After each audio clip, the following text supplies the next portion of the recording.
አራት አራት አራት አራት አራት አራት እንጂ አራት አራት አራት ማለት ያው የኢሉሚናቲ አልባልስ። አሰላሙ አለይኩም ወራህመቱላሂ ወበረካቱሁ። ውድና የተከበራችሁ የዩቲዩብ ቤተሰቦች እንደምን አላችሁ? እንግዲህ ዛሬ ለየት ባለ ቪዲዮ ቀርብ ያለው ለየት ያለ ቪዲዮ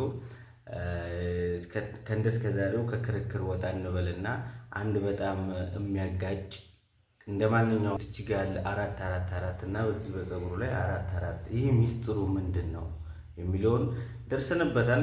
በራሱ አፍ በራሱ አንደበት እኔ ይሄ ኢሉሚናቲ አባል መሆኔን ነው ይላል። እና ደግሞ ትላልቅ አባቶች በቤተ ክርስቲያን እምነቶች አራት አራት አራት የመንፈስ መጥሪያ ነው የሚሉም አሉ። እና ይሄንን ደግሞ በራሱ አንደበት ያለው የሚልበት ነገር ስላለ ያንን ቪዲዮ ይዘንላችሁ ቀርበናል። ተከታተሉን።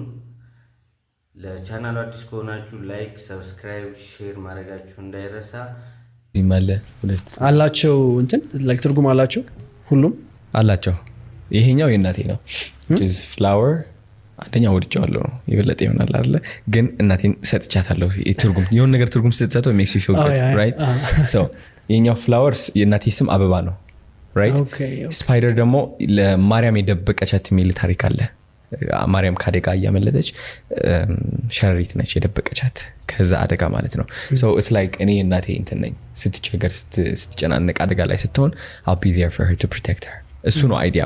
እዚህ ላይ ደግሞ መስቀል አለኝ ከነ ፍላወሩ ስቲል አበባ እና ከሃይማኖት ጋር ማለት ነው። ይሄኛው ያምርብኛል ብዬ ነው ያረኩት። አራት አራት አራት አራት አራት አራት እንጂ አራት አራት አራት ማለት ያው የኢሉሚናቲ አልባልስ ነው። ኦኬ ደገምኩት እንደገና በእናት አሁን ይሄ ካት አድርጎ ያወጡታል በእናት። አራት አራት አራት ማለት የመላእክቶች ነው። መላእክቶች አሉ ከጀርባ ማለት ነው። ቅዱስ ገብርኤል፣ ቅዱስ ሚካኤል እንዳለ በቃ ቅዱሳን መላእክት ይጠብቁናል ማለት ነው። ይጠብቁሃል አሉ እኮ like I can feel them too. So